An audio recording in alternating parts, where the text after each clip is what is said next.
Welcome to Redefine the Circle, a podcast where we discuss all things pitching. I'm Ashley Sunshine, co-owner and head of pitching development at S2 Breakthrough.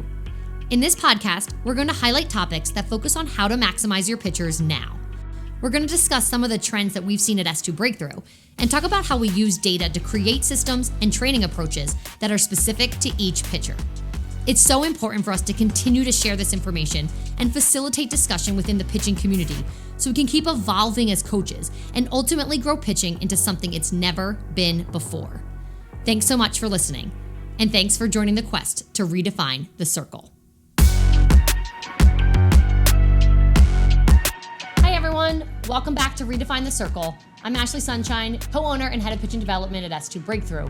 We are in Series 5, Episode 2 here today, where we are going to continue the discussion about symptoms versus roots, and particularly how that's related to biomechanics and trunk versus levers. And so in last episode, in Episode 1 of this series, I talked a lot about the throwing arm path and reasons why we see it becomes compromised. I gave some examples. We looked at 4D motion sports to really look at what's happening with the trunk that is causing the arm to get into X position.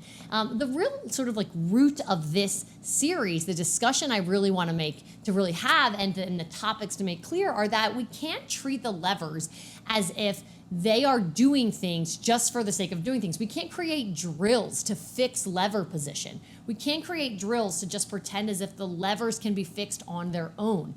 They are sitting on top of things that are occurring underneath the root issues, typically with the trunk. And so again, in last episode, we looked at, particularly in this load to launch phase, what sorts of things that we see happen with pitchers, how their trunks break down, and then how that ultimately leads to compromised arm path. So in today's discussion, I want to continue this same topic, but talk specifically about the stride leg. And this, I think, is really interesting because we have focused on the stride leg for a really long time in pitching. We've done things like having to get over hurdles in order to get height, to get distance in our stride. We've done things typically with pitchers where we have them stride on a balance beam. We've been really focused on what happens with that stride leg.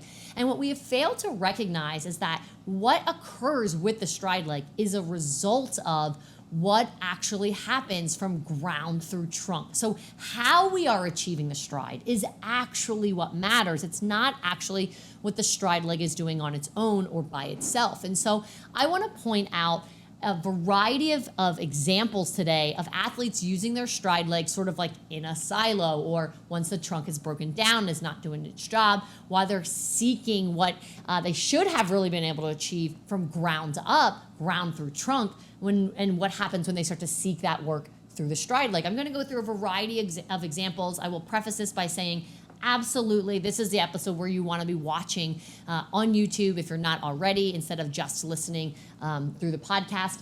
It's important because I'm actually going to spend most of this time in today's episode really covering example after example after example. There's going to be a ton here. So we're going to be scrolling through 4D, looking at what's going on with the trunk, looking at some high-speed video to see how that the stride leg is affected or impacted based on what's going on with the trunk. And I just want to end this discussion today, this episode, being really clear about the concept of we have to stop pretending like we can train the stride leg. We have to stop pretending like we can train the levers, understanding that those are the strategies we use when the trunk is not doing its job. So let's jump right in.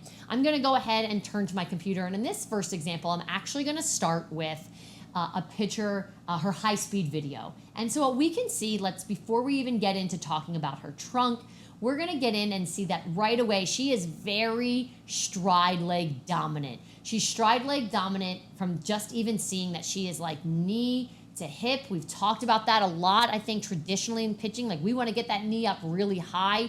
What we fail to recognize is when we push away from the ground, we wanna achieve height by really a ground up concept, not just by lifting that front side. She also utilizes this stride leg. She extends the knee to really get the distance she needs. This is a very anterior dominant or front side dominant motion where the stride leg is doing all of the work that this right side is not getting from push off. Why? Why is it not getting what we need from push off? Let's get into her 4D motion sports. And as I get this this graph going here, what we can see right away is when I get to this max load, and I talked about this concept last week, talking about these graphs in green with pelvis and chest, getting to these sort of like peaks in green is the max low. We're usually looking at about 45 degrees of flexion with pelvis and chest, give or take, 5 to 10 degrees. You can see this athlete's pelvis is nowhere on the map. We're looking at 11 degrees, nowhere near. We're about 30 degrees shy here. So if I go back to her video, what does that actually look like? When she loads and gets into that max position, you can even watch that front foot take a step. This is a common thing that we see, and she is almost totally upright.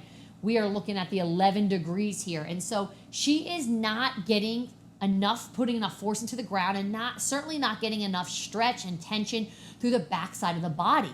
So she's not going to be able to use the ground well. And so her brain, her body knows that. And so because pitching is all about timing, because it needs to buy time in the air to get that arm overhead, she is going to do all the work from the anterior side of the body. And so that stride leg is going to do all of it. This is going to be a concept that I'm going to talk about quite a bit in next series of, do certain strategies work, or when do they work for some pitchers and when do they not work for others?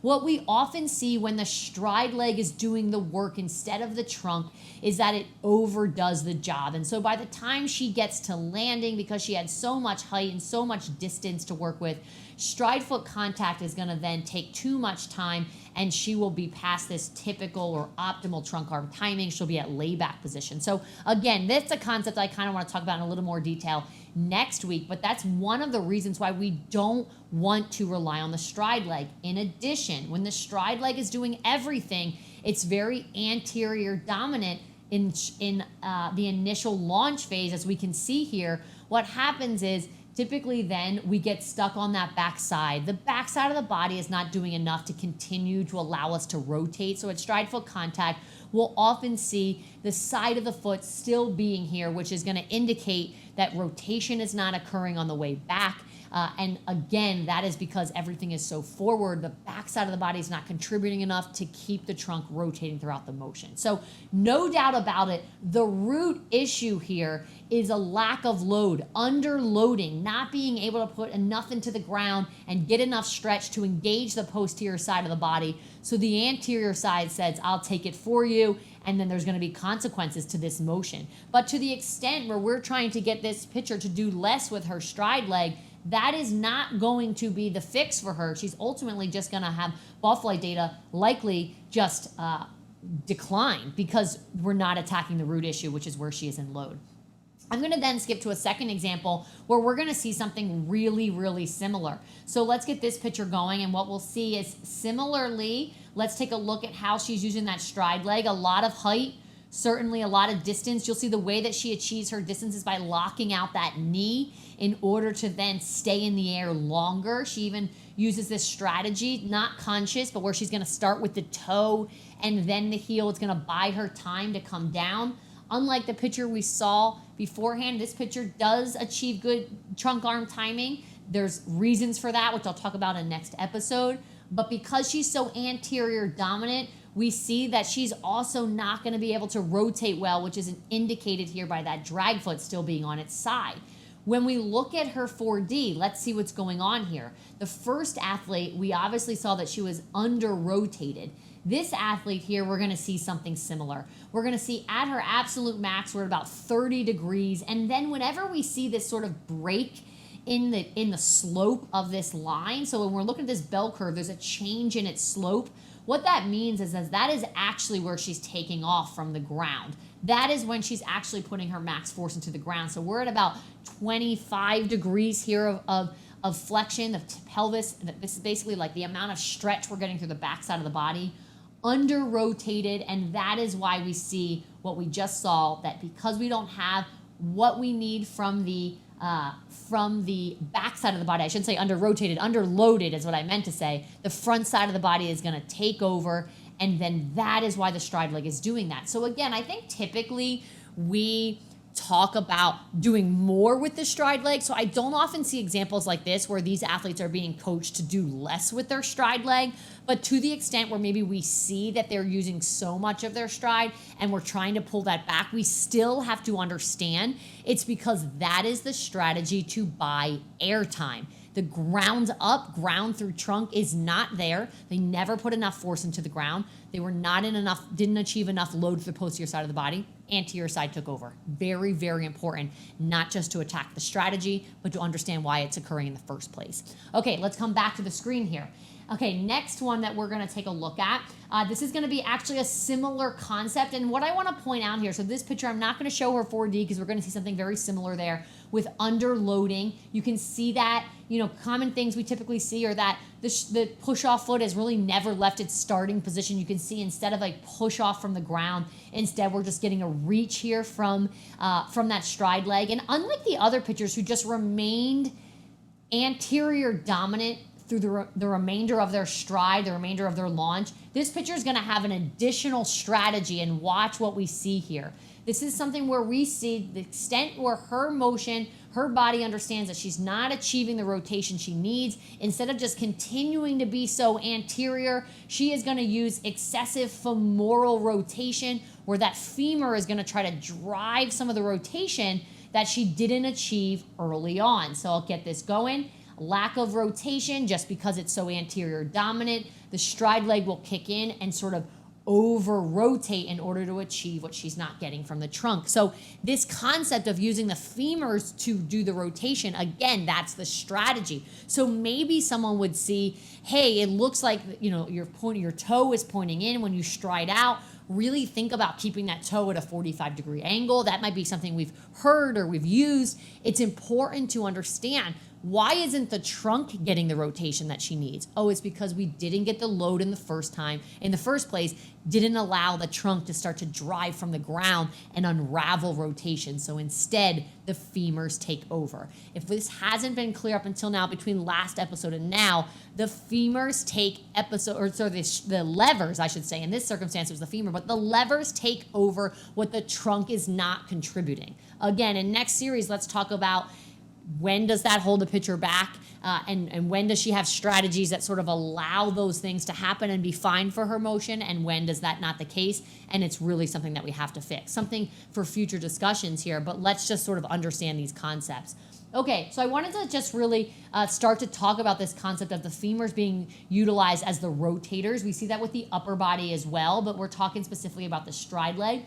This picture is another example of doing something different. So we're gonna get her going, and what you're gonna see right away with her stride leg is she uses this like excessively bent strategy, and you can see like her stride leg is gonna stay in the air because it keeps a lot of knee flexion. She sort of holds that from knee down to foot, holds that flexion for quite a bit of time. Unlike some of the pictures we saw earlier that were using knee extension, she uses knee flexion. And so it's important to understand, okay, why is this pitcher utilizing a strategy, bending that leg the way she is? Basically, that's buying airtime, just like we talked about. Why? Why does she need that?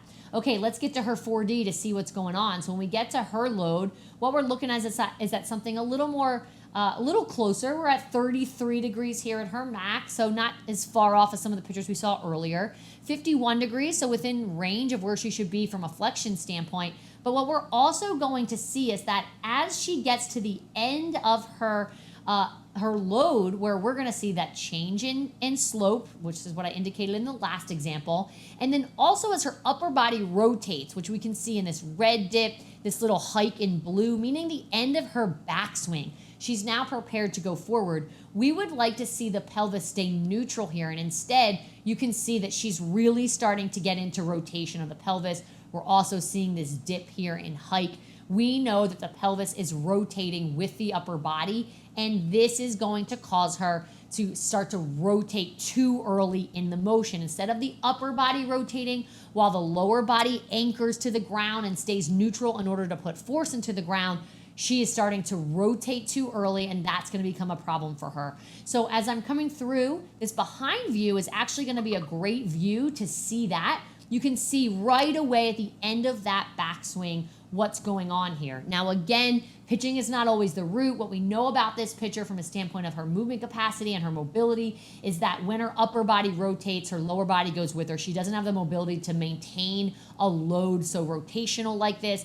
But just for the sake of looking at roots versus symptoms in the pitching motion, this is what we see. Everything over rotates. And so when we talked about this in an example last week, you can see she's almost like skipping a step. She's rotating so early in the motion, like she's getting all the way to her max.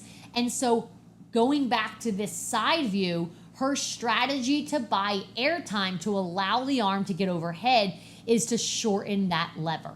This is not conscious for her. She didn't decide, oh, okay, I'm going to do this. I'm going to rotate early. And the way that I'm going to make up for this is to then, bend that leg, keep knee flexion a little bit longer. That's going to keep me in the air. That is how the body self-organizes. It knows the task. And again, when we're getting something, when something is starting to break down or unravel or go off of what is really as efficient as can be or as optimal as can be, the brain, the body will figure out another way to accomplish the task. And so that's why we're seeing this. The levers doing things like, extending the knee in the air, holding flexion, driving really high.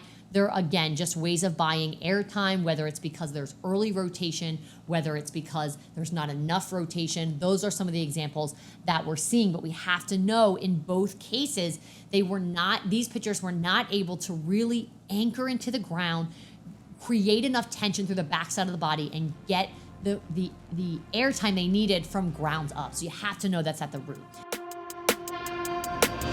This series of Redefine the Circle is sponsored by 4D Motion Sports, the most powerful, portable, and affordable motion capture system. 4D Motion sensors are used by the world's top sports professionals, and it's incredibly exciting to now have them for softball hitting and pitching. At S2 Breakthrough, every one of our athletes begins with an assessment process, which includes a biomechanics analysis using 4D Motion sensors. The data is collected and available to read within seconds. It provides us with key metrics such as trunk stability, trunk rotation, as well as the timing and sequencing between the trunk and the arm. This is critical data for athletes and coaches to fully understand a pitcher's story and appropriately identify the root inefficiencies in her motion. The ability to fully maximize pitching performance metrics starts with understanding biomechanics, and there's not a more accessible and efficient way to quantify that story than through 4D Motion Sports. Okay, glancing back now, what I want to look at as we're scrolling through this picture is I just want to start to give some other general concepts, talk about some general concepts here. I have this picture frozen at stride foot contact. She's in good trunk arm timing, but you might notice she's really like toe forward. Maybe some people would say, okay, this is great. Maybe some would say we want you to be a little more 45 degrees. What I really want to get at here is this concept of understanding that where the stride foot lands, it is a result of what's happening with the pelvis. So to the extent that we're talking about that the levers are at the mercy of the trunk, we have to understand that where we land and how we land is basically, it's related to what happens with the pelvis. So this picture is really toe forward, as I just said. When we scroll forward into her 4D, what we're looking at, let's get away from sort of why this happened, but I just want to point out when we're looking at the end of her launch, her rotation, usually we're looking at about 55 to 60 degrees. She's less than 30 here. She's under rotated. This is absolutely the case of a pitcher who's really anterior dominant with that stride. And she is getting about, really not driving the rotation that she needs from the pelvis. And so as a result, her stride foot's gonna be landed about 10 degrees less than that. So if you've ever heard someone say land at 45 degrees, what we don't typically talk about is that the pelvis really, when you're working ground up, when you're loaded through the backside of the body and you're able to really achieve a ground up type of launch instead of just seeking it through the stride leg, then that load process and that transfer of energy allows the pelvis to start unraveling and rotating, again, typically about this 55 degrees. And when that's done well, we see pitchers land at this 45 degrees. Are there exceptions to this? Yes, but I'll talk about this in our next series, that typically we're looking at pitchers that when they don't achieve the rotation they need, we're typically looking at some sort of hypermobility that they have to make up for that. So let's take hypermobility, take the exceptions out, again, where the stride foot lands to the degree that it's only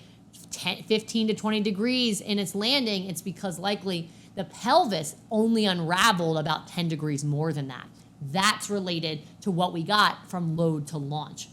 Moving forward, again, back here, another picture, you can see she's the opposite. Instead of being toe forward, she's gonna be really like toe sideways. Like where she lands, you can see it is really, really, beyond almost like 90 degrees here of where she is, of how excessively she rotates. And so for this picture, as I'm getting into her 4D, what we can see here is that she's over rotated. And so she's gonna get into about 70 degrees by the time she gets to the end of launch phase here. And so she over rotated early. That lever then flew into rotation, and now it's gonna land in a position because the pelvis rotated so aggressively so early. That's important to note. Wherever it lands, it's because the pelvis unraveled it in that direction. So we have to stop creating drills that's simply about controlling just where the foot goes. It's connected to something more proximal. It's connected to the trunk. More specifically, it's connected to the degree of rotation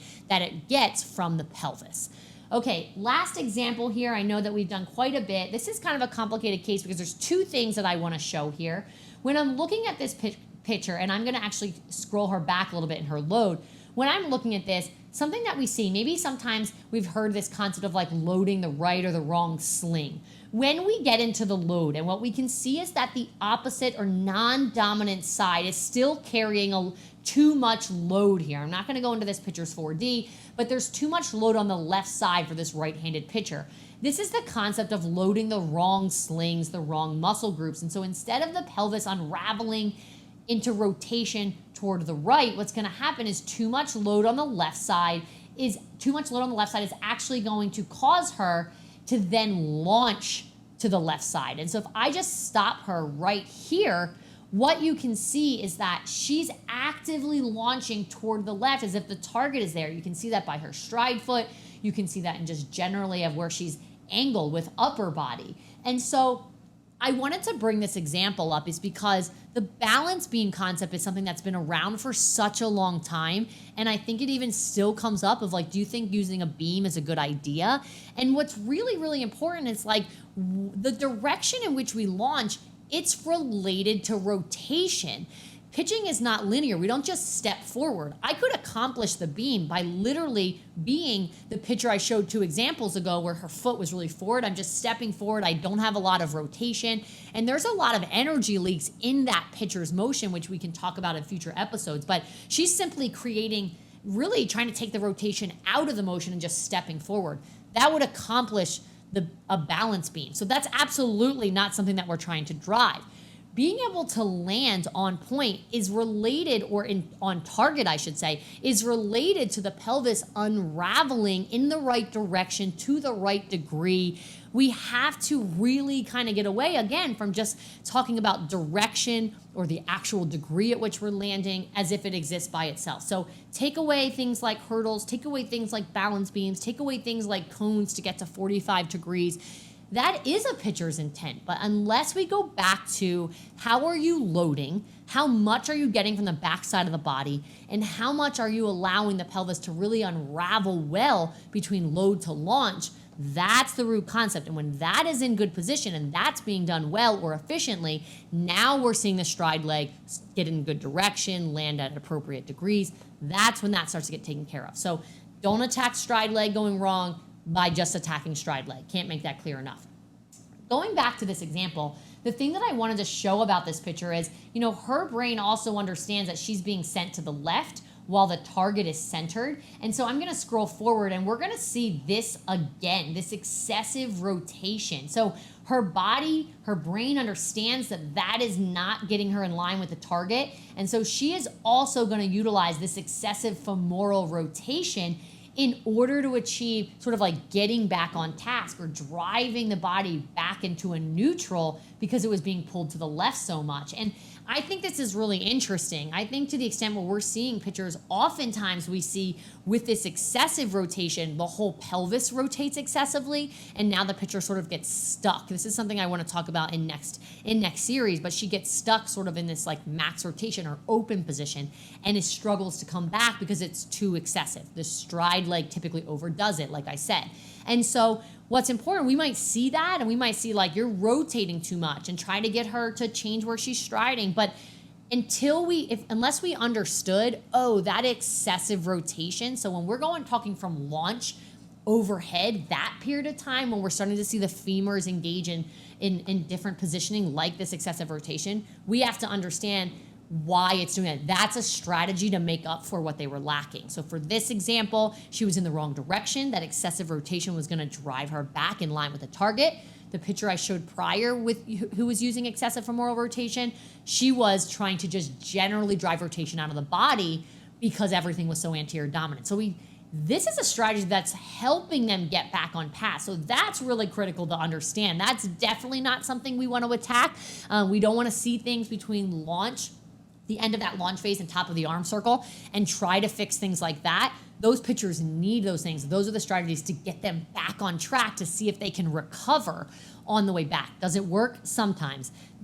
Other times it does not work. And I think it's interesting to sort of look at those cases and to know if you're a pitcher that's really heavily relying on your levers as strategies, to know whether or not those are those are helping your story, meaning you're able to compensate for that. You have something with hypermobility. That's something that leads to really impressive ball flight data for you. If you're in that category, maybe that's something you can leave alone. But if you're not, and I would say the overwhelming majority of pitchers that we see are not in that category, these just lead to more and more inefficiencies and energy leaks in their motion. When that's the case, then we want to attack it. We want to go back to the root and attack what's going on with the trunk. So, I think that's the end of the examples that I wanted to show today. I just really wanted to hammer this concept home of when I talk about trunk, it's complicated, and it's important to understand the role of the trunk, what it's supposed to be doing, how that early phase of the motion sets us up for the direction in which we're going, for sort of, how much air time we end up creating, which is critical. Again, pitching is about timing. The arm has to be in a certain position by the time we land. Our body knows that, our brain knows that, and so we're going to create the strategies to create air time where we do. But to the degree where it's coming from the wrong place, lots of energy is leaking along the way. And so we have to sort of understand how all those pieces come together and really get to know roots versus symptoms. So if you're out there and a lot of the training environments that I design are really specific to the levers, take it back one step. Create training environments and constraints that attack the trunk, that attack how you put force into the ground, how much tension you build in the backside of the body, and how much you really work grounds up to really keep tension in the middle of the body and with that trunk. Hopefully that was clear. I know that was a ton of examples, but the stride leg is used in such a variety of ways, and it's different for every pitcher. It can get complicated. I wanted to be able to show a lot of different ways in which we see trunk and stride leg positioning, how they're related, and how the unraveling of one leads to the other. So again, if you did not watch on YouTube, definitely want to do so for this. There's tons of visuals here that you want to follow along with. Next week, we will cover yet another strategy that we typically see being attacked or being focused on in the sort of the traditional pitching world. And we want to talk a little bit about what happens with the trunk to make that a strategy, to make that lever get into positions like that. So we'll cover yet another one next week. Between now and then, continue questing on to redefine the circle. Thanks again, everyone, for tuning in this week. See you next time. Thanks for listening to today's episode. I'd love to connect and hear your feedback. You can contact me directly at ashley@s2breakthrough.com. If you're listening, you can leave us a review, or if you're watching, go ahead and leave a comment below. Also, be sure to follow S2 Breakthrough on all of our social media channels and subscribe to Stream S2 to find all things player development. Until next time, quest on.